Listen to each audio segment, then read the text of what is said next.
آج کوئی بھی ادارہ وہ ڈالو، ہر ادارے میں آج آپ کو تعویذات والے ملیں گے، آپ کو دم کرنے والے ملیں گے، آپ کو پڑھائی کرنے والے ملیں گے. کیوں؟ وہ تو ضروری ہے بھائی.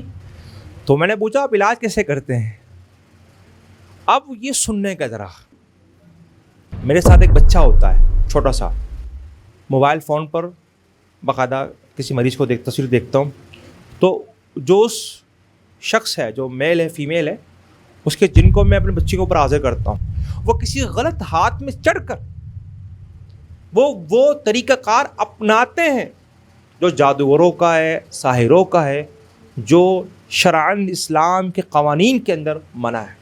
آپ کسی مساجد کا رخ کریں، آپ دیکھیں وہاں کیا ہو رہا ہے. آج کوئی بھی ادارہ وہ ڈالو، ہر ادارے میں آج آپ کو تعویذات والے ملیں گے، آپ کو دم کرنے والے ملیں گے، آپ کو پڑھائی کرنے والے ملیں گے. کیوں؟ وہ تو ضروری ہے بھائی، لوگوں کی ڈیمانڈ ہے بھائی. لیکن جب اس سے یہ پوچھا جائے کہ جو بندہ ہے جو علاج کر رہا ہے، تو ذرا اس کی خبر تو لو وہ بندہ کیا کر رہا ہے. اب یقین کریں آپ پریشان ہو جاؤ گے. اب میں ایک دفعہ میرا کوئی پروگرام تھا، میں کسی پروگرام میں کہیں مجھے بلایا گیا تھا، میں پروگرام کرنے گیا تھا، جنات کے متعلق ہمارا کوئی ٹاپک تھا. میں وہاں پر انٹر ہوا مسجد کے اندر. انٹر ہونے کے بعد میری نظر ایک صاحب پر پڑی. میں سمجھ گیا کہ بندہ روحانی عامل ہے اور روحانی علاج کرتا ہے. اس بات کا علم مسجد میں کسی کو بھی نہیں تھا، امام صاحب کو بھی نہیں تھا، کسی کو بھی نہیں تھا. میں سمجھ گیا کہ یہ بندہ روحانی عامل ہے. کیوں؟ استاد کو جانتا ہے، ڈاکٹر کو جانتا ہے. میں سمجھ گیا یہ بندہ میرے فیلڈ کا ہے. تو میں نے کوشش کی، درس پروگرام جیسے میرا ختم ہوا، پروگرام ختم ہونے کے بعد میں نے کہا میں نے پبلک کافی آتے رہے، ملتے رہے لوگ، تو میں خود اٹھ کر ان کے پاس گیا.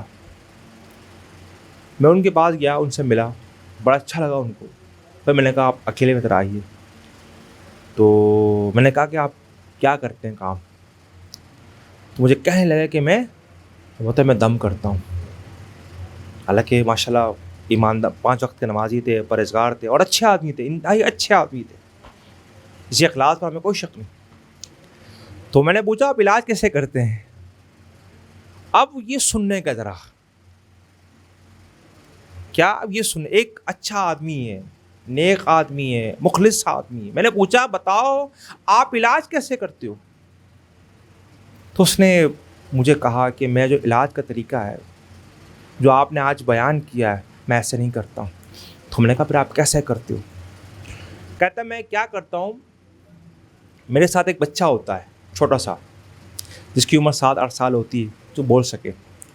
اور میں موبائل فون پر باقاعدہ کسی مریض کو تصویر دیکھتا ہوں تو جو اس شخص ہے، جو میل ہے فیمیل ہے، اس کے جن کو میں اپنے بچے کے اوپر حاضر کرتا ہوں. حاضر کرنے کے بعد پھر میں اس سے پوچھتا ہوں، کال قرار کرتا ہے، پھر میں اس کو کہتا ہوں چلا جا. تو میں نے کہا یہ تو کب سے کر رہا ہے؟ بتائے بہت سالوں سے کر رہا ہوں. میں نے کہا کس لیے کر رہا ہوں؟ بتائے میں اللہ کے لیے کر رہا ہوں. میں نے کہا کچھ مجھے بتا. میں نے کہا جانتا ہوں آپ مخلص ہو، آپ اللہ کے لیے کر، لیکن آپ کو پتہ ہے کہ یہ طریقہ کار آپ کا صحیح نہیں ہے. ذرا خاموش ہو گیا. پتہ حضرت مجھے پتہ نہیں تھا. میں نے پتہ چل گیا آپ کو؟ بولتے ہاں. میں نے کہا حضرت پھر آپ توبہ کر لیجیے، اللہ آپ کی تمام غلطیوں کو معاف کر کے ان کو تلے نیکی بنا دے گا. پھر اس شخص نے کہا کہ میں آج توبہ کر لے، دوبارہ کبھی نہیں کروں گا یہ کام. الحمدللہ. آپ دیکھیے کچھ لوگ مخلص ہیں، ان کا مقصد للہیت ہے، اللہ کی رضا ہے، لوگ خدمت کرنا ہے، لیکن بیچاروں کو پتہ نہیں، وہ کسی غلط ہاتھ میں چڑھ کر وہ طریقہ کار اپناتے ہیں جو جادوگروں کا ہے، ساحروں کا ہے، جو شرعاً اسلام کے قوانین کے اندر منع ہے. اسلام کی کتاب میں، اسلام کی کلیہ میں منع ہے، اور روحانی عملیات کی دنیا کے اندر بھی منع ہے کہ ایسے لوگوں سے اجتناب کیا جائے کہ جو تمہارے ایمان کو خراب کرے، تمہارے عقیدے کو خراب کرے. اب بتائیں کتنے سالوں سے بابا علاج کر رہا تھا یار.